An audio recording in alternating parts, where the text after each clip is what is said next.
യേശുവിൻ്റെ കൂട്ടായ്മയിലെ സ്നേഹം നിറഞ്ഞ സഹോദരി സഹോദരങ്ങളെ, പുതിയൊരു പ്രഭാതത്തിൻ്റെ എല്ലാവിധ ആശംസകളും നേരുന്നു.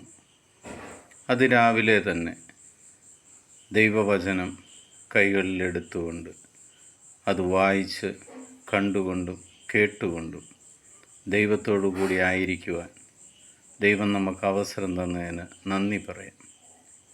ഇന്ന് നമ്മൾ ശ്രവിക്കുന്ന തിരുവചനം 46-ാം സങ്കീർത്തനം 1-ാം തിരുവചനം. ദൈവമാണ് നമ്മുടെ അഭയവും ശക്തിയും, കഷ്ടതകളിൽ അവിടുന്ന് സുനിശ്ചിതമായ തുണയാണ്. ലോകമല്ല, സുഹൃത്തുക്കളല്ല, ബന്ധുക്കളല്ല നിനക്ക് അഭയം തരുന്നത്. ദൈവത്തിലാണ് നമ്മുടെ അഭയവും ശക്തിയും. ആമേൻ ചൊല്ലി നമുക്ക് ഈ വചനം ഏറ്റെടുക്കാം. പിതാവായ ദൈവത്തിൻ്റെയും പുത്രനായ യേശു ക്രിസ്തുവിൻ്റെയും പരിശുദ്ധാത്മാവിൻ്റെയും കൃപയും അനുഗ്രഹവും സമാധാനം എപ്പോഴും നമ്മുടെ കൂടെ ഉണ്ടായിരിക്കട്ടെ.